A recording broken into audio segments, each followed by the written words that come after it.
రావణ బ్రహ్మ నేను వానరునయ్యా కిష్కింద నుంచి వచ్చా అంటే కొద్దిపో అంటాడు. కాబట్టి రావణాసురుడు అపాయింట్మెంట్ దొరకాలంటే రావణాసుడికి బాగా ఇష్టమైనటువంటిది ఏమైనా ఉంటే ఇక నాశనం చేయాలి. చేస్తే అప్పుడు రాక్షసులు పోయి చెప్తారు, రావణ నీకెంతో ఇష్టమైందా నాశనం చేశారయ్యా అంటే పట్టుకురండి వాడిని అంటారు. పట్టుకురమ్మంటే ఏం చేస్తారు, రాక్షసులు వస్తారు. వచ్చినప్పుడు ఆ రాక్షసులు 4 వేసానుకో అప్పుడు నా శక్తి ఏంటో తెలుస్తుంది.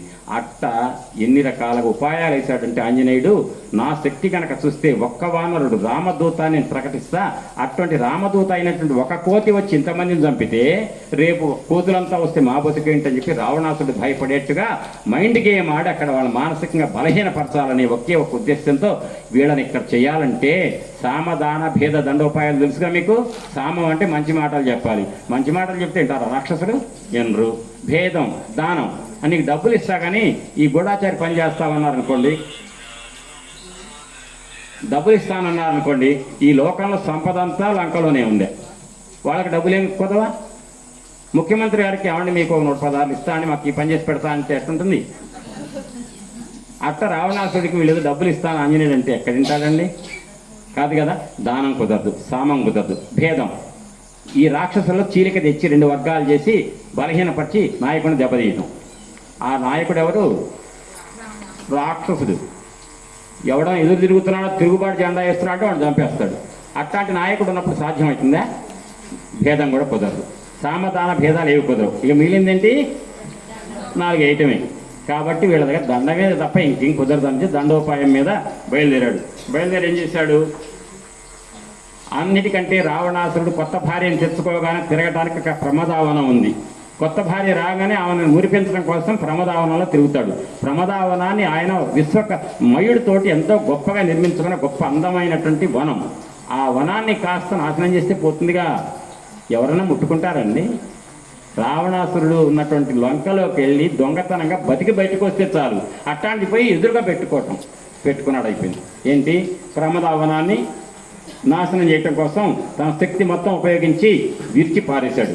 విరుస్తుంటే అప్పుడు వాల్మీకి మహర్షి అంటాడు, వినండి జాగ్రత్తగా.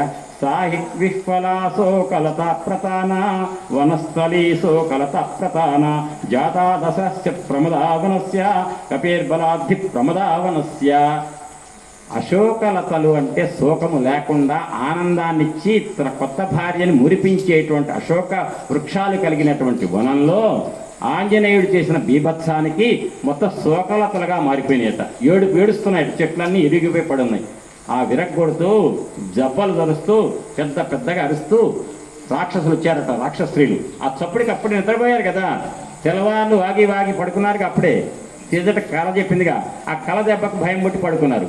ఈ ఆంజనేయ స్వామి చెట్లు ఎరగొడుతుంటే ఆ చప్పుడు ఎంత వచ్చిందంటే సింహాలు క్రూర మృగాలు పారిపోయినాయటండి లంకలో. ఆ చప్పుడుకు అంత పెద్ద పెళపెళ ఎరగొట్టాట చెట్లన్నీ. మనం మొత్తం నాశనం అయిపోయింది. నాశనం అయితే అప్పుడటండి రాక్షసులు వచ్చి సీతతో, ఇందాక ఎర్రమూతి కోతి వచ్చింది కానీ నీతో మాట్లాడేది, ఈ చెట్లు ఎరగొడుతున్నాడు ఎవరు అని అంటే విశ్వనాథ సత్యనారాయణ గారు ఒక పద్యం రాస్తారు. అర్థం చెప్పను, మీరు చదువుతా వినండి, మీకే అర్థమవుతుంది. కిచకిచలాడనద్దియు ఒకే పనిగాగను దాని భాష నీకెతటవచ్చు, నీవెసట నెచ్చినావు సీత మరి ఈవును పల్కితివి అట్టే, దానితో కచమును పెంచి వాలమును కత్తెర వెత్తినట్టి కోతి మీ విచ్చటకి చేరితే. నువ్వు ఇక్కడికి వచ్చావు కాబట్టి ఆ కోతి ఇక్కడ దాపురించిందే నీకోసం, నీతో కిచకిచలాడింది ఇందాకనే. ఆ కోతి ఎవరు? ఈ చెట్లన్నీ నాశనం చేస్తుంది ఆ కోతి అనని, బ్రతుకని ఏమిటి మమ్ము ఇచ్చడం, మమ్మల్ని బతకనివాని సీత, నువ్వు నీకోసమే వచ్చింది ఆ కోతి, నీతో ఇందాక దాకా కిచకిచలాడింది, పోయి చెట్లు ఎరగొడుతుంది, నీకోసం వచ్చింది ఆ కోతి, తప్పకుండా చెప్పు నువ్వు ఎవరు అంటే. పాముల యొక్క నడకలు పాములకే తెలుస్తాయి, రాక్షసులు కదా మీరు, కాబట్టి పాము నడక ఎవరికి తెలుస్తుంది? పాములకి. రాక్షస బుద్ధితో ప్రమదావనాన్ని నాశనం చేసే రాక్షస బుద్ధి ఉన్నవాడు ఎవరు అనేది ఎవరికి తెలుస్తుంది? రాక్షసులకే తెలుస్తుంది. నాకేం తెలుసు అని అబద్ధం ఆడిందట. ఎందుకు అబద్ధం ఆడింది? ఆంజనేయ స్వామిని నావాడు అంటే ఎక్కడ చంపుతారో, ఆంజనేయ స్వామికి దెబ్బ తగలకూడదు అనే ఆలోచనలో వెంటనే మొత్తం నాశనం చేశాడు. రాక్షసులు చక్క వెళ్ళారట. వెళ్ళి అని అక్కడ రాజుగారికి చెప్పారు, రాజా ఎంత దుర్మార్గం చేశాడే, ఒక కోతి వచ్చాడు అని. ఇక్కడ ఒక్కసారి తస్యోగ్ర రూపస్యోగ్రత్వం దండమాజ్ఞాతు పునఃసహి సీతా సంభాషిత ఏన తద్వనం చ వినాశితం. ఒక కోతి వచ్చి వనాన్ని నాశనం చేసింది. ఆ కోతికి వెంటనే మరణదండ వేయాలి రాజా నువ్వు. మేము చెప్తున్నాం ఎందుకో తెలుసా, కారణం చెప్తున్నాం. ఒకటి, నీకు బాగా ఇష్టమైన దేవుడిప్పుడు లెక్కలో నువ్వు వెంపర్లాడుతున్న 10 నెలల బట్టి ఎవరి కోసం? ఆ సీత నీకు కావాల్సిన నువ్వు ఆమె మీద ప్రేమ పెట్టుకున్నావు. ఆ సీతతోటి వాడెవడో వచ్చి వానరుడు మాట్లాడతాడా? అది ఎంత పెద్ద తప్పు, మరణ శిక్ష ఇవ్వచ్చు. రెండవది, నీ కొత్త భార్య రాగానే నువ్వు మురిపేం కోసం తిప్పేటువంటి వనం ఏది? ప్రమదావనం. దాన్ని ధ్వంసం చేశాడు. ఇక ఇంతకంటే పెద్ద తప్పులు ఉంటాయా రావణ రాజా? కాబట్టి ఈ 2 తప్పులు లెక్కలో పెట్టుకొని మరణశిక్ష వేయండి అని వాళ్ళు అక్కడ చెప్తున్నారు. వెంటనే ముందు మరణశిక్ష సంగతి పక్కన పెట్టు. 80,000 మంది కింకరనామ రాక్షసులు ఉన్నారు. రావణుడు తనతో సమానమైన శక్తి కలిగిన రాక్షసుల ముఠ 80,000 మంది ఉన్నారు కింకరనామ రాక్షసులు. వాళ్ళందరికీ కళ్ళల్లో నుంచి కొవ్వొత్తిలో నుంచి ఆ చుక్కెట్ట కింద పడుతుందో దీపంలో నుంచి అట్ట అశ్రు బిందువులు రాలనేయటండి, ఎర్రగా అయిపోయినట్టు కళ్ళు. కోపంతో 80,000 మంది కింకరనామ రాక్షసులు బ్యాచ్ వెళ్ళండి, ఆ కోతిని పట్టుకురండి. కోతిని పట్టుకురావడానికి 80,000 మంది కావాలండి. 4 దుక్కులోంచి 4 వచ్చి ఒక్కసారి వాటేసి తీసుకుపోలేరా?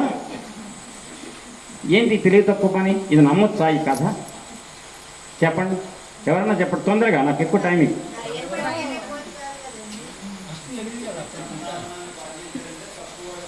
ఎందుకని? ప్రమదావనాన్ని ఆయనగా చెప్పింది చాలా వరకు కరెక్ట్ ఆన్సర్. మయుడితో నిర్మింపచేసినటువంటి ప్రమదావనాన్ని ఎంత పటిష్టంగా నిర్మించాడంటే ఎటువంటి ప్రకృతి విపత్తులకు కూడా అది ఏమాత్రం తొలగదు, కదలదు. అటువంటి వనాన్ని నిమిషాలలో ఒక వ్యక్తి, ఒక వానరుడు సర్వనాశనం చేశాడంటే వాడు శక్తి మామూలుది కాదు. కాబట్టి వాడిని పట్టుకోవాలంటే 80,000 మంది మినిమం ఉండాలి. కానీ ఇంకొకటి ఏంటి? అహంకారం. ఏంటి, నేను ఒక కోతి కోసం ఒక సైన్యాన్ని ఉపయోగించుదాం, ఒక్కడిని కూడా ఉపయోగించదు అనే అంత అహంకారే. కానీ ప్రమదావనాన్ని నాశనం చేశాడంటే వాడు శక్తి మామూలుది కాదు. పంపించాడు. పంపిస్తే ఈ లోపల ఈ పెద్ద మనిషి ఏం చేస్తున్నాడు? ఆంజనేయ స్వామి గారు దెబ్బలు తరుస్తున్నాడు గట్టిగా. ఇట్లా ఈ దెబ్బ చరిచిన సప్పుడికి లంకలో పక్షుల కింద పడిపోతున్నాయట. లంకలో అంత భూకంపం వచ్చిందా ఏంట్రా ఈ గోడ పెద్ద పెద్ద సప్పుళ్ళు వస్తున్నాయి అనుకుంటున్నారట. సింహ పెద్దగా అరుస్తున్నాడట. ఏమని అరుస్తున్నాడో తెలుసా? అందరూ కూడా శ్రద్ధగా వినండి, మీతో అనిపిస్తారంటే టైం రావదు. జయత్యతిబలో రామో లక్ష్మణశ్చ మహాబల రాజా జయతి సుగ్రీవో రాఘవేణ అభిపాలిత దాసోహం కోసలేంద్రస్య రామ సకృష్టకర్మణ హనుమాన్ శత్రు సైన్యానాం నిహంతా మారుతాత్మజ న రావణ సహస్రం మే యుద్ధే ప్రతిఫలం భవేత్ శిలాభిస్తు ప్రహర్త పాదపైశ్చ సహస్రశ అర్ధయిత్వా పురీం లంకాం అభివాద్య చ మైథిలీం సముద్రాద్ధో గమిష్యామి మిషతాం సర్వరక్షసాం. ఇది పెద్ద జయఘోష అంటారు దీన్ని. ఈ జయఘోష అనాలి, తప్పకుండా అనాలి. చివరి రోజు రేపు మాత్రం అనిపిద్దాం. ఎందుకంటే ఆ జయఘోష అనేది సుందరకాండ మొత్తం చదివితే ఎంత పుణ్యమో ఈ జయఘోష అంత పుణ్యం, అంత శక్తివంతమైంది అని పెద్దలు చెప్తుంటారు. ఏంటి అంటే ఇక్కడ రాముడు జయించుతున్నాడు, లక్ష్మణుడు జయించుతున్నాడు. ఏ రాముడు? అతిబలో రామో, అతిబలుడైన రాముడు. లోకాతీతమైన బలం లోకంలో ఎవరికీ లేదు. లోకం మొత్తం బలం ఒక చోట పోగు చేస్తే ఆ బలాన్ని కూడా ఇచ్చిన వాడైన వాడా రాముడు. కాబట్టి లోకాతీతమైన బలం కలిగిన అతిబలుడైన రాముడు జయిస్తున్నాడు. మహాబలుడు జయత్యతిబలో రామో లక్ష్మణశ్చ మహాబల, మహాబలుడైన లక్ష్మణుడు జయిస్తున్నాడు. ఆ రామచంద్రమూర్తి భుజాల నీడన రాజ్య పరిపాలన చేస్తూ స్నేహితుడిగా ఉన్న నా సుగ్రీవ మహారాజు కూడా జయిస్తున్నాడు. నేనెవర్ని? రామదాసుని. అటువంటి రాముడి యొక్క దాసుని. దాసోహం కోసలేంద్రస్య రామ సకృష్టకర్మణ. ఎటువంటి రాముడికి దాసుని?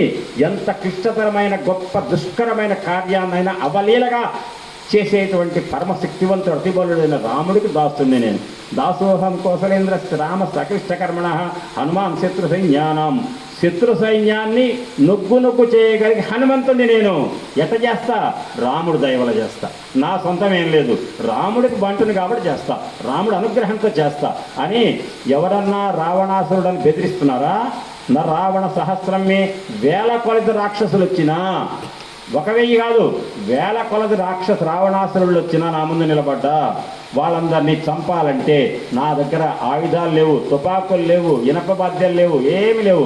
నాకలా చేతనైంది ఒక చెట్టు బీకుతా వేస్తా, ఒక పెద్ద పర్వతం తీస్తా వేస్తా, చంపుతా.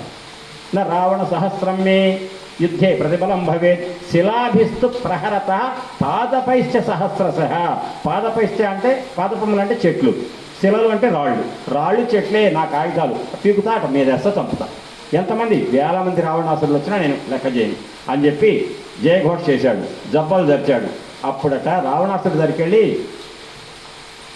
రాజా ఆ కోతి జబ్బలు జరుపుకుంటూ నాశనం చేశాడే, ఇందాక చెప్పాం కదా.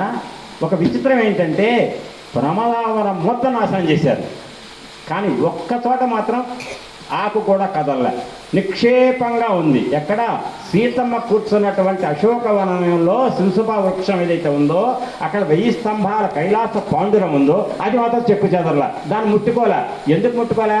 మిగతా చెట్లన్నీ కూల్చాడు, ఆయనకు అవసరం వచ్చింది, ఈ ఒక్కటి వదిలేద్దాంలే అని వదిలేశాడు అనుకున్నావా? కాదు. ఆ కోతి ఎవరైతే ఈ నాశనం చేశారో, దుర్మార్గం చేశాడో, ఆ కోతి సీతమ్మతో ముందు మాట్లాడాడు. అంటే వాడెవడో కాదు, రామచంద్రమూర్తి సీతమ్మని వెతకమని పంపిస్తే వచ్చిన కోతి. నేను చెప్తున్నా, నాకు నమ్మకం అని చెప్పి ఎట్లా అయితే ఏ విధంగానే దాన్ని ఈ కాశీ విశ్వేశ్వర స్వామి అన్నపూర్ణ విశాలాక్షి ఉన్నటువంటి దేవాలయంలో మీరందరూ కూడా ఈ వారం రోజుల ఉపన్యాసాలలో చిన్న పద్యమైనా కూడా ప్రతి వాళ్ళు మనస్సులో ఆనందపడటానికి తక్కిన ఒక గొప్ప పద్యం విశ్వనాథ వారు రాశారు. అది వినండి మీరు. ఎట్లా అంటే ఆ రాక్షసుడు రావణాసురుడు చెప్తున్నారు, రాజా ప్రమదావనం సమస్త నాశనం అయిపోయింది, ఒక్కటి సీతమ్మ కూర్చున్న శింసుపావృక్షంతో కూడుకున్నటువంటి ప్రాంతం మాత్రం నిక్షేపంగా ఉంది. ఎట్లా ఉందో తెలుసా అని ఒక మాట చెప్పాడు విశ్వనాథ వారు. వినండి. ప్రళయకాలంబునందున, అర్థమైందిగా, ప్రళయకాలంబునందున వారణాసి అన్నపూర్ణ మహాదేవి అవసధంబు బోలె ఉన్నది, పచ్చని పుచ్చపాదు ఒక్క జానకి ఉన్నట్టి విరుహము.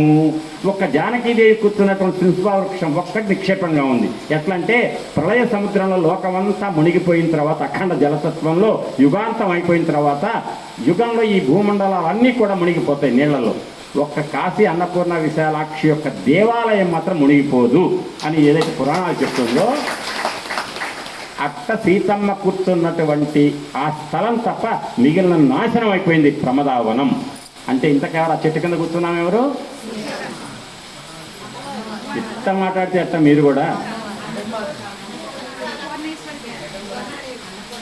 అన్నపూర్ణ పద్యం ఏం చెప్పా మళ్ళీ ఒక్కసారి అండి. ప్రళయకాలంబునందున వారణాసి అన్నపూర్ణ మహాదేవి అవసధంబు బోలె ఉన్నది పచ్చని పుచ్చపాదు ఒక్క జానకి ఉన్నట్టి విరుహము. ఆ జానకి కూర్చున్నటువంటి ఆ శింసుపావృక్షం ఒక్కటి పదిలంగా ఉంది. అంటే ఎట్లా అంటే ప్రళయకాలంలో అన్నపూర్ణ విశాలాక్షి యొక్క దేవాలయం ఒక్కటే అట్టయితే మునిగిపోకుండా ఉంటుందో నిక్షేపంగా అట్ట ఉన్నది. అంటే ఆ అమ్మ ఎవరో కాదు, సీతమ్మే, జానకమ్మే అన్నపూర్ణమ్మ అని చెప్పటం. ఇది ఆ రకంగా చెప్పారు. అప్పుడు 80,000 మందిని పంపిస్తే 80,000 మంది వచ్చే లోపల ఈ పెద్ద మనిషి ఏం చేశాడు? ఈ జయచతి బోలో అన్నాడు, దోబలు తెచ్చాడు. 80,000 మంది రాక్షసులు వచ్చాడు. ఎక్కడున్నాడు అంటే ఏనేం చేశాడు? లంకంతా వినపడాలంటే ఈ కింద కూర్చొని మాట్లాడితే కుదరదని మన మురళి గారి పైన హారలను పెట్టించాడు కదా ఊళ్ళో వినపడాలని. అట్ట ఆయన కూడా అక్కడ తోరణం ఉందట, ఆ తోరణం ఎక్కాట. తోరణం కలుస్తున్నాట, జయ చతిబలు రామ లక్ష్మణ సింహాబలహ వినండి అంతా నేను రామదాసుని. తోరణం ఎక్కాట, తోరణం ఎక్కి దెబ్బలు తరుస్తున్నాట, తప్పుడికి చస్తున్నారు అంతా, ఊరంతా వడికిపోతున్నారు. ఆ తప్పుడికే పోతున్నారు ముందు. అసలు ఆ మనిషి దెబ్బల తప్పుడికి కొంతమంది పోయారని చెప్పిందండి పురాణం. అర్జునుడు ధనుష్టాంకారం చేస్తే కొంతమంది రాక్షసులు, కొంతమంది కౌరవుల్లో గుండాకి తెచ్చిపోయారట. అర్జునుడు ధనుష్టాంకారం అంతుంటుంది. ఆయన ఎవరిచ్చిన ధనుసు? అది పాశుపతాస్త్రం శివుడిచ్చింది అది. అయితే ఆ రకంగా పెద్ద జయఘోష చేసిన హనుమంతుడి దగ్గరికి ఎక్కడున్నాడు వీడు, పోతే చూడండి అనుకుంటూ వచ్చారట. దాని వాల్మీకి మహర్షి ఏమన్నాడు తెలుసా? ఒక పెద్ద నిప్పు కణిక మీదకు ఈ ఉసిళ్ళ దండు వెళ్ళినట్టు వెళ్తున్నాయట 80,000 మంది. అర్థమైందా? పెద్ద నిప్పు కణిక, పెద్ద నిప్పు అక్కడ ఉందట. ఏది నిప్పు రాజేసి పెద్ద మంట వేసారట. కామదహనం చేస్తారుగా మీరు హోలీకి, అట్లాంటి కామదహనానికి ఏదో చేసిన పెద్ద నిప్పు లాంటి నిప్పు అక్కడ ఉందట. ఎవరా నిప్పు? ఆంజనేయుడు. ఆయన మీదకు ఉసిళ్ళ దండ వెళ్ళిందట. ఉసిళ్ళ దండ ఎవరు? 80,000 మంది రాక్షసులు. అక్కడ ఏం చేశాడంటే, ఓహో ఈయన పని ఎట్టుందా అని చెప్పి అక్కడ ఒక పెద్ద గడియ కనపడిందట. అది బీకి ఆ తినప గడియ వాళ్ళని చంపేశాడు 80,000 మంది. అయిపోయింది. మళ్ళీ మొదలుపెట్టాక మొదలుపెట్టి పెద్దగా అరుస్తున్నట్ట. ఈసారి ఏమర్చాడు? అస్త్ర విజయతాం రామో లక్ష్మణస్య మహాబల రాజా జయతి సుగ్రీవో రాఘవేణ అభిపాలిత దాసోహం కోసలేంద్రస్య రామ సక్లిష్టకర్మణ హనుమాన్ శత్రు సైన్యానాం నిహంత మరుదత్మజ న రావణ సహస్రమే యుద్ధే ప్రతిఫలం భవేత్ శిలాభిస్తు ప్రహృత పాదపైశ్చ సహస్రశ అర్ధయిత్వా పురీం లంకాం అభివాద్య చ మైథిలీం సముద్రార్థో గమిష్యామి మిషతాం సర్వరక్షసాం. సర్వనాశనం చేస్తా. సీతమ్మను చూశా, రాముడి యొక్క బంటుని నేనేం చేస్తా అంటే ఈ లంకను నాశనం చేస్తా, సీతమ్మకు దండం పెడతా, అమ్మ సీతమ్మ అనుగ్రహించమ్మా అని రాక్షసులు కొద్దిమంది మిగిలితే వాళ్ళు చూస్తుండగా అమ్మ అనుమతి తీసుకొని నేను మళ్ళీ కిష్కిందకి వెళ్తా. అది ఆయన అనే మాట. అంటే అంత ధైర్యం ఉంటే అనాలండి. రాక్షసులను చంపుతా, లంక నాశనం చేస్తా, సీతమ్మకు దండం పెడతా, సీతమ్మ అనుమతి తీసుకొని సీతమ్మ అనుగ్రహంతో కిష్కిందకి వెళ్తా. అది ఆ మాట అంటుంటే ఇంకా వీళ్ళు రావట్లే, ఇంకో బ్యాచ్ 80,000 మంది అయిపోయారు, ఇంకో బ్యాచ్ రావాలంటే ఈ లోపల నేను ఎట్టా, నాకు టైం వేస్ట్ అవుతుంది అని చూస్తున్నట్ట. అని అట్లా చూసేరు. అరే పెద్ద రాతి కట్టడం ఉందేరా, ఇంత కట్టడం, దీన్ని నేను ధ్వంసం చేయలేదేంటి, ప్రమదావనం నాశనం చేశా తప్ప ఈ రాతి కట్టడాన్ని నేను నాశనం చేయలేకపోయా అని చెప్పి బాధపడ్డట. అయ్యో టైం వేస్ట్ అవ్వకుండా ఇంకో బ్యాచ్ వచ్చే లోపల ఈ రాతి కట్టడాన్ని చైత్య ప్రాసాదము అంటారు, దాన్ని చైత్య ప్రాసాదము, దాన్ని నాశనం చేద్దామని వెళ్ళారట. అక్కడికి వెళ్ళంగానే 100 మంది రాక్షసులు ఉన్నారట. వాళ్ళు ఎటువంటి వాళ్ళు అంటే స్పెషల్. ఇక వాళ్ళు ఒక్కడు 1000 మంది రాక్షసులతో సమానం, అంత గొప్ప ట్రైన్డ్. 100 మంది కాపలాగారు. నువ్వు కోతి మా జోలికి రాలేదని ఊరుకున్నావు, ఇప్పుడు మా జోలికి వచ్చావు, నేను ఊరుకుంటానా? ఊరుకోం అని 100 మంది వచ్చారట. ఏం చేశారు? చైత్యప్రసాదం దూకాట ఒక్కసారి ఆంజనేయుడు. దూకంగానే అక్కడ ఒక పెద్ద స్తంభం ఉందట, బంగారు పూతపూసిన స్తంభం ఉందట. ఆ స్తంభం కూడా పెరికాట. దానికి 100 అంచులు ఉన్నాయట. 100 అంచులు అనగానే ఏం గుర్తొస్తుంది? 100 అంచులు వజ్రాయుధం. 100 అంచులు ఉంది అంటే వజ్రాయుధం, ఇంద్రుడు వజ్రాయుధం. ఆ రకంగా ఆ స్తంభం తీసాట. పెద్ద స్తంభం తీసి గిరగిర తిప్పుతున్నారట. ఆ స్తంభంలో నుంచి నిప్పు కణికలు పుడుతున్నాయట, అగ్ని.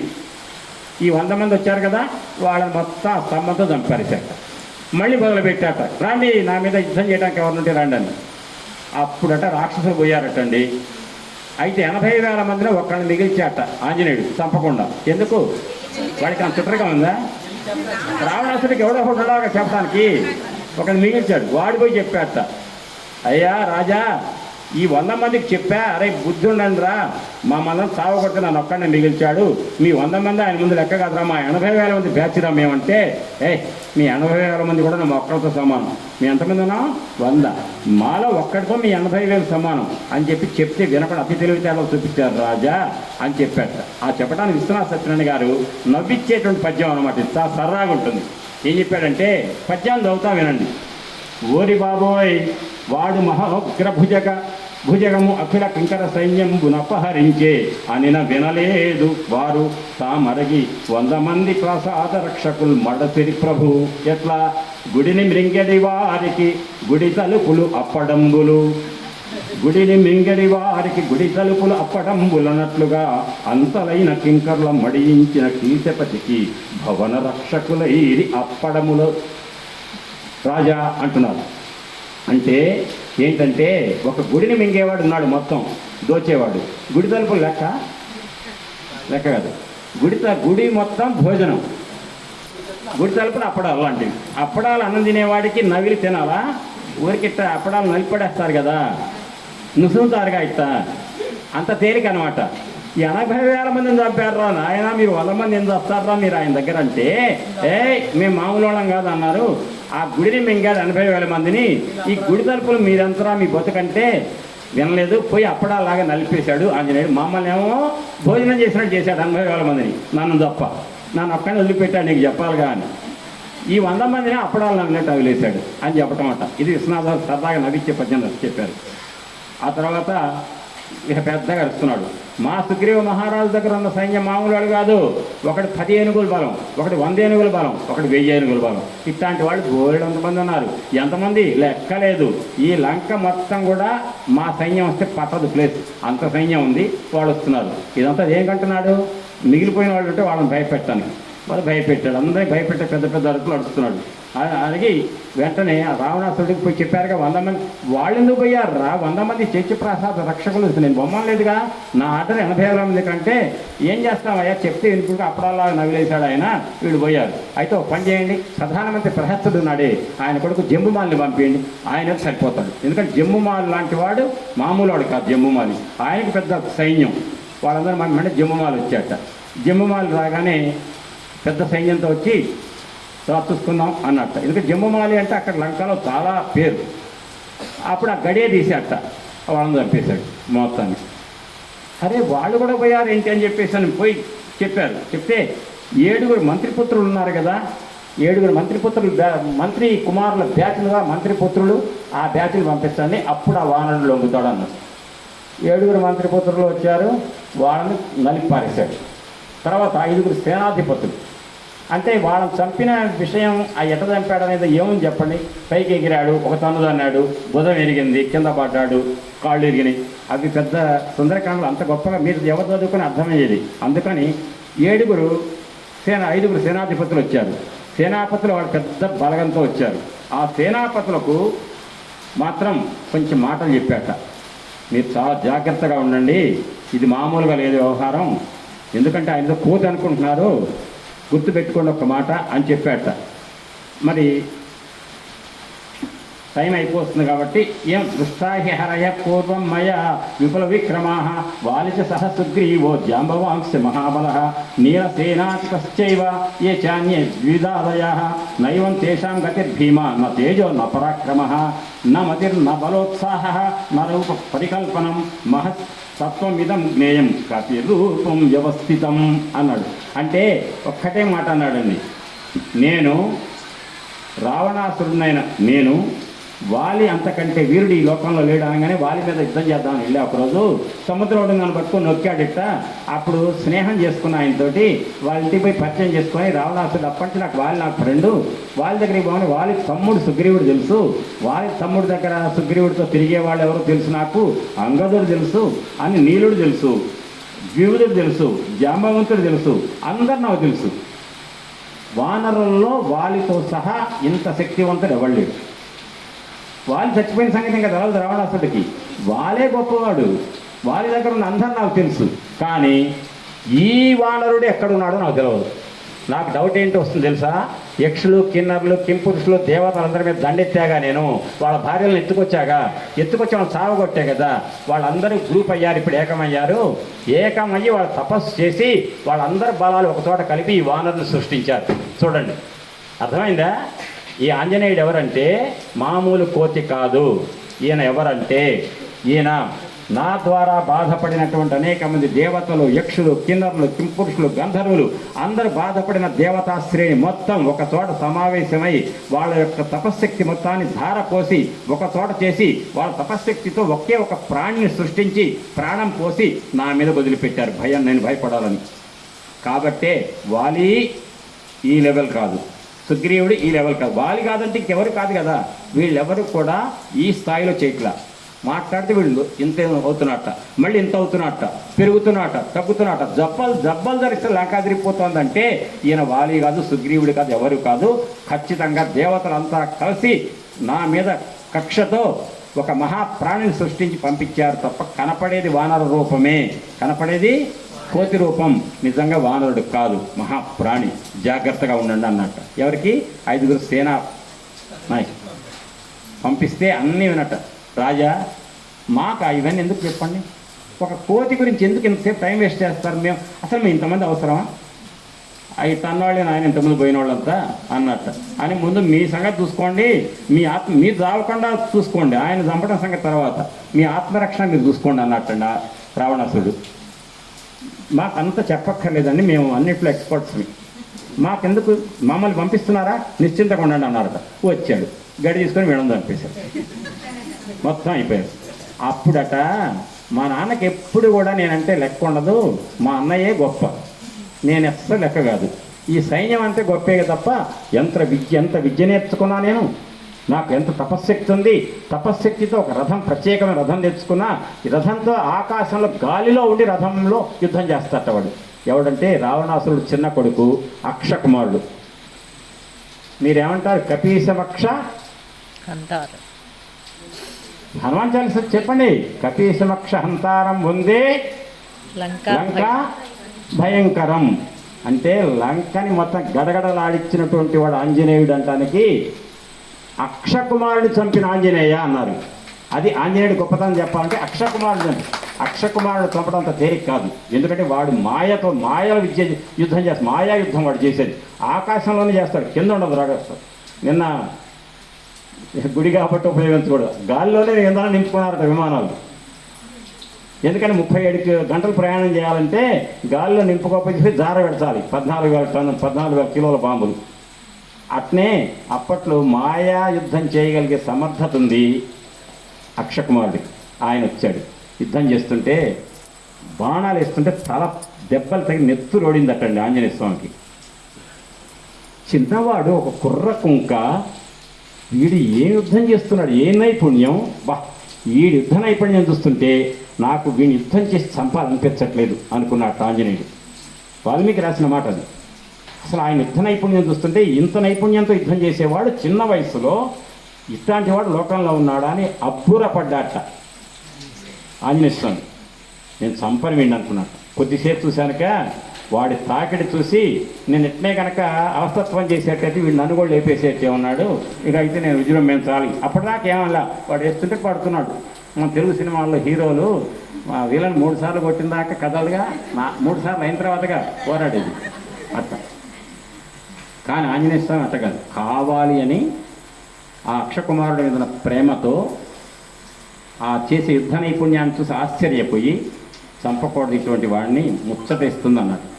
ఒక లెవెల్ దాటిపోయింది. అమ్మ వీడేదో నాకు దెబ్బ వేసేట్టే ఉన్నాడు అంటే నన్ను చంపుతాడని ఆంజనేయుడు ఎందుకంటాడండి? ఆయన చంపగలిగేవాడు ఎవడున్నాడండి? అసలు నాకే పరువు తీసేట్టున్నాడు వీడు, నా పరువు పోతే కష్టం. ఆంజనేయ స్వామిని 3 చెరువులు నీళ్ళు దాకిచ్చాట మా అక్షకుమారుడు అని చెప్పుకుంటారు రేపు, అడ చెప్పుకోకూడదు. ఇది తీసి వేసుకున్నాడు, వేసి అరచేత్తో వేశాట. రథం ఇది కింద పడిపోయిందట. గాల్లోకి ఎగిరాడు వాడు అక్షకుమారుడు. స్వామివారు ఎగిరాడు ఆంజనేయ స్వామి. ఎగిరి ఆయన దగ్గర ఏమన్నా, ఈయన దగ్గర శిలలా చెట్ల ఏమీ లేవు. ఓహో వీడు రథంలో ఉన్నాడు, 8 గుర్రాల రథమా, మాయాశక్తితో తపశక్తితో ఉన్న రథమా అని చెప్పి ఆ రథం మీద ఒక్క వేశాట అరచేత్తో. రథం ఊడి కింద పడిపోయిందట. ఎట్టబడిందో ఏం చెప్తారు తెలుసా? ఆత్మజ్ఞానం పొందినటువంటి సాధకుడు ఈ శరీరాన్ని తృణప్రాయంగా వదిలిపెట్టి ఆత్మను యోగశక్తితో పరబ్రహ్మంలో ఐక్యం చేసినట్లుగా రథం కింద పడి ఆయన సపరేట్ అయ్యాటండి. అట్ట అయ్యాటండి. అప్పుడు అక్షకుమారుడిని పట్టుకొని అరచేతితో కొట్టి నుగ్గు చేశాడు. అయిపోయింది. అక్షకుమారుడు చచ్చిపోయాడని తెలవగానే రావణాసుడు దుఃఖానికి హద్దు లేదు. ఇక నేను తురుపు ముక్క ఒక్కటే ఉంది నా దగ్గర, నేను పంపించాలి ఆ వానరుని పట్టుకోవాలంటే వానరుడిని బంధించగలిగే శక్తి నా పెద్ద కొడుక్కే ఉంది. ఎవడైనా? మేఘనాథుడు. ఆయన ఇంద్రుడిని జయించాడు కాబట్టి ఇంద్రజిత్ అని పేరు పెట్టారు. ఇంద్రజిత్ అనే మేఘనాథుడిని పంపించాడు పెద్ద కొడుకుని. పంపించేట మాత్రం చాలా జాగ్రత్తలు చెప్పాడు. చాలా, మేఘనాథ నా మనస్సంతా వ్యాకులం అయిపోయింది, వికలం అయిపోయింది. చిన్నవాడు అక్షకుమారుడు పోయాడు కాబట్టి ఆ వానరుడు అంత తక్కువ అంచనా వేయద్దు. నువ్వేదో యుద్ధం చేస్తా, ముష్టిఘాతాలు చేస్తా, బాణాలు వేస్తా, చెల్లవు ఆయన దగ్గర. అయిపోయింది, ఆ శకమంతా అయిపోయింది. ఒక్కటే బ్రహ్మాస్త్రం ఒక్కటే గుర్తుపెట్టుకో, వాడు బ్రహ్మాస్త్రం తప్ప దేనికి కూడా లొంగడు అని చెప్తే, నాన్నగారు మీరు నాకు అని చెప్పాలా? బ్రహ్మాస్త్రం నా దగ్గర ఉంది కదా, దాన్ని లేకుండా నేను అది వేయకుండా నేను వస్తాను ఇంటికి అన్నాడు. వచ్చాడు యుద్ధానికి ఇంద్రజిత్. సాగా ఇంద్రజిత్తో యుద్ధం జరిగింది ఘోరంగా. చాలాసేపు యుద్ధం చేసిన తర్వాత ఈ వానరుడిని నేను బంధించాలి, నా వల్ల కాదు, ఇతన్ని నేను పట్టుకోవాలి, ఓడించాలంటే బ్రహ్మాస్త్రం తప్ప మార్గం. బ్రహ్మాస్త్రం మించింది లేదు ఇక ఆయన దగ్గర, ఎవరి దగ్గర లేదు. బ్రహ్మాస్త్రం వేశాడు ఎవరు? ఇంద్రజిత్. వేయంగానే బ్రహ్మాస్త్రం అంటే అర్థం సినిమాలు చూపించే పెద్ద మోకులతో చుట్టడం కాదు, మంత్రిస్తాడు. ఒక మంత్రం ప్రయోగిస్తే ఆ మంత్రం వెళ్ళి ఆ మనిషిని చేష్టలు ఉడిగిన వాళ్ళలాగా చేస్తుంది. చేష్టలు ఉడిగిన వాడిలాగా అంటే వాడికి ఏ చేతనం ఉండదు, చేతనత్వం. మీరంతా అంటుంటారు రామచంద్రమూర్తి వెళ్ళి అహల్యాదేవిని ఏం చేశాడు? అహల్యాదేవిని రాయిని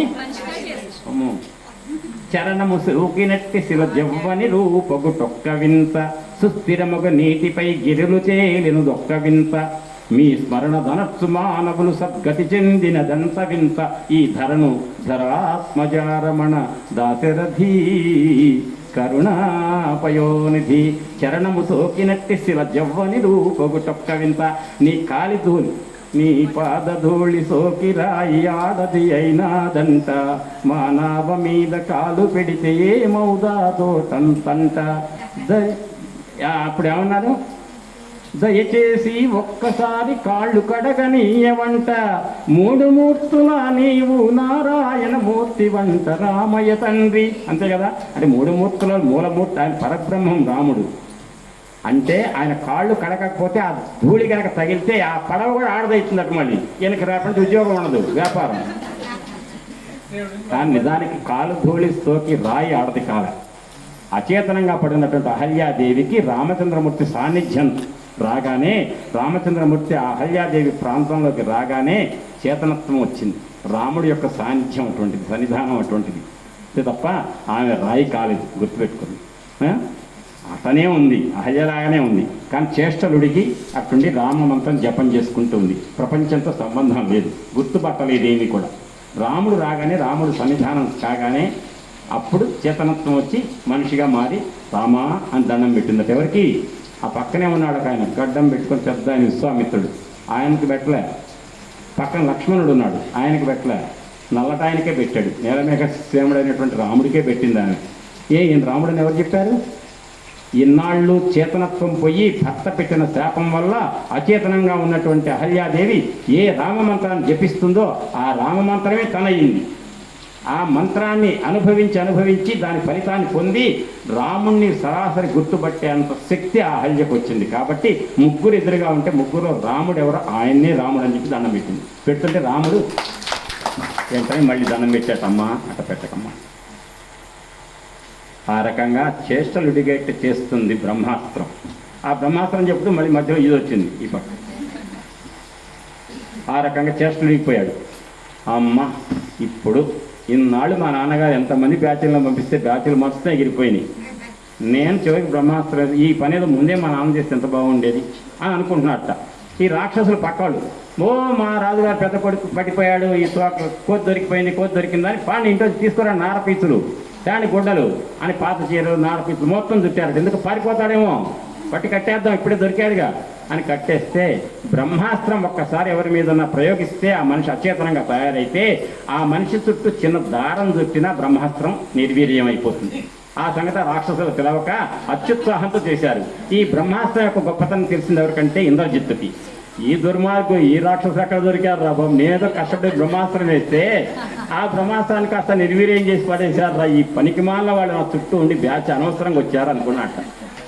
కానీ ఈ కోతికి బ్రహ్మాస్త్రం విలువ పోయింది, నిర్వీర్యమైందని ఇంకా తెలవదు. అందుకు అట్నే ఉన్నాడు. ఈయనేంటంటే ఏ కాస్త తేడా వస్తే ఆయన గుర్తుపడతాను, ఈయన నటిస్తున్నాడు బాగా. ఎందుకు? ఈయన నటిస్తేనే కానీ రావణాసుడు సభలో పట్టుకుపోతారు, రావణాసుడితో మాట్లాడడం కుదురుతుంది అని లాక్కోపోతున్నారట. ఈయన కూడా లాక్కుంటే ఈడ్చుకుంటూ పోతున్నారట, పెద్ద బలం లేని వాళ్ళలాగా కొడుతున్నారట రాక్షసులు. కొడితే కొట్టడం ఏం చేస్తాం, రావణాసురుని చూడటం కంటే ఎక్కువగా ఈ దెబ్బలు తిన్నాడు. మొత్తం మీద ఆ బ్రహ్మాస్త్రం విలువ పోయింది, నిర్వీర్యం అయిపోయింది. ఆ సంగతి ఆంజనేయుడికి తెలుసు. ఎందుకంటే ఈ మాట రేపు చెప్తా. మొత్తం మీద బ్రహ్మాస్త్రంతో కట్టుబడ్డాడు. ఎందుకంటే బ్రహ్మగారి మీద ఉన్న గౌరవంతో ఆంజనేయ స్వామిని బ్రహ్మాస్త్రంతో సహా ఏ అస్త్రము ఏమి చేయలేదు. బ్రహ్మగారి మీద ఉన్న గౌరవం కొద్దీ కట్టుబడ్డాడు, కట్టుబడి నటిస్తున్నాడు. ఇంకా అంతే ఉంది బ్రహ్మాస్త్రం అంటే. ఈడ్చుకుపోతున్నారు. రావణాసుడు సభలోకి ఈడ్చుకెళ్తూ ఉంటే వీడు ఎక్కడ తప్పించుకుపోతాడు ఈ కోతి, ఏ క్షణమని తెలుస్తుందేమో, బ్రహ్మాస్త్రం నిర్వీర్యం అయిపోయిందని తెలిస్తే పారిపోతాడని ఏం టెన్షన్ పడుతున్నాడు ఎవరు? ఇంద్రజిత్తు. ఆయన మాత్రం నాకు అస్సలు తెలియదు, బ్రహ్మాస్త్రంలోనే ఉన్నా, ఇంకా కట్టుబడి ఉన్నా అనుకుంటే ఇంకా నటిస్తున్నాడు బాగా. ఆ నటనతో ఆయన నటన, ఈయన టెన్షన్ లాక్కోపోయి చివరికి రావణాసురుడు సభలో పెట్టారు ఆంజనేయ స్వామి వారు. ఆ రావణాసురుడు సభలో అడుగు పెట్టినటువంటి ఆంజనేయ స్వామి వారు ఏం జరిగింది, రావణాసురుడు ఎట్లా ప్రశ్నించాడా, దానికి సమాధానం ఏం చెప్పాడు ఆంజనేయ స్వామి, ఆ సందర్భంలో మానవ జాతి మనం ఎట్లా ప్రవర్తిస్తున్నాం. ప్రతిరోజు మానవుడు ఎప్పుడు నేను గొప్పవాడిని అనుకుంటాడు, ఫలానా వాడు చెడ్డవాడు అంటే వాడు ఇక ఉన్నది చెడ్డవాడే, వాళ్ళు ఒక్క మంచి కూడా చూడం అనేటువంటి మానవ నైజం ఏంటో దాని గురించి ఒక 5 నిమిషాలు చెప్పి రేపు ప్రారంభంలో, ఆ తర్వాత ఈ రావణుడు కొలువులో ఆంజనేయ స్వామి వారి యొక్క ప్రశ్న సమాధానాలు చూసి రావణాసురుడు ఏం శిక్ష వేశాడు, దాని పర్యవసానంగా ఆంజనేయుడు ఏం చేశాడు, చిట్ట చివరికి ఈ సుందరకాండ కథ ఏ విధంగా సుఖాంతమైంది అనే విషయం మొత్తాన్ని రేపు ఒక్కరోజే మిగిలింది. ఆ ఒక్కరోజే 2 గంటలైనా 6:30కి, మరి ఇవాళంటే నేనే లేటుకు వచ్చా వాతావరణ పరిస్థితులు ఎట్లుండటం వల్ల. రేపు మరి అర్చక స్వామి వారు, మురళయ్య గారు, శ్రీనివాస్ గారు, రాజు గారు వీళ్ళందరినీ ఎత్తిన బాధ్యత ఉంది. అతి తొందరగా ప్రారంభిస్తేనే నేను సుందరకాండ పూర్తి చేయగలుగుతా. కాబట్టి మీరందరూ కూడా 6 గంటలకే అందరి దేవాలయంలోకి రండి. వీళ్ళు అదేంటంటే 6:30 కదా అని దయచేసి ఎవరు అనకండి.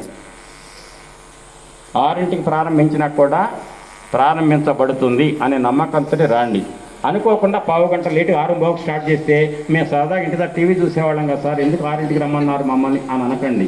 ఎందుకంటే వచ్చేది విశ్వేశ్వర స్వామి అన్నపూర్ణ విశాలాక్ష దగ్గరికి కాబట్టి అవకాశం దొరికితే నేను మాత్రం 6 గంటలకే ప్రారంభిస్తాను రేపు. కావున ప్రతికూల పరిస్థితుల్లో కూడా ఇంతమంది వచ్చి విన్నటువంటి మీ అందరికీ కూడా కృతజ్ఞతాపూర్వక వందనాలు తెలియజేస్తూ ఈ నిర్వహించినటువంటి ప్రధాన సూత్రధారి ఎవరైతే ఉన్నారో ఆ మురళి గారికి ఒకసారి చప్పట్లు కొట్టండి. ఆయన పరమేశ్వరుడు అంటుంటారు, మనం మురళి గారు అందాం. ఎందుకంటే పరమేశ్వరుడి గురించి ఆయన సన్నిధిలో ఆంజనేయుడు పరమేశ్వరుడు, మధ్యాహ్నం మురళీకృష్ణ, మరి ఈయన పేరు మురళి అంటే అమ్మాయి పేరు కృష్ణ అట, మధ్యాహ్నం చెప్తున్నారు. అది మురళి గారి గురించే, అక్కడ కృష్ణుడి గురించే మక్కినేని వారి గుడిలో చెప్పొచ్చా 1 గంటన్నర. అది కూడా చాలా బాగా సరదాగా ఎంజాయ్ చేశారు. మా సత్యనారాయణ గారు, సత్యవతి గారు తీసుకెళ్లారు, మమ్మల్ని చెప్పించారు మాతో. రేపు ఈ విశ్వేశ్వర స్వామి అన్నపూర్ణ అమ్మవారి యొక్క సన్నిధిలో పరమేశ్వరుడు యొక్క రామావతార ప్రయోజనం కోసం అవతరించినటువంటి హనుమస్వామి యొక్క వీర విజృంభణ రేపు చూస్తాం. దాంతో సుందరకాండ సమాప్తం అవుతుందని చెప్పి తెలియజేస్తూ శ్రీరామ జయ రామ జయ జయ రామ, శ్రీరామ జయ రామ జయ జయ రామ, శ్రీరామ జయ రామ జయ జయ రామ, శ్రీ హనుమాన్ జయ హనుమాన్ జయ జయ హనుమాన్, శ్రీ హనుమాన్ జయ హనుమాన్ జయ హనుమాన్ జయ జయ హనుమాన్, శ్రీ హనుమాన్ జయ హనుమాన్ జయ హనుమాన్ జయ జయ హనుమాన్, శ్రీ హనుమాన్ జయ హనుమాన్ జయ జయ హనుమాన్. నమోస్తు రామాయ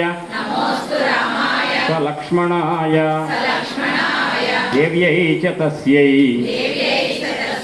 జనకాత్మజాయై నమోస్తు రుద్రేంద్ర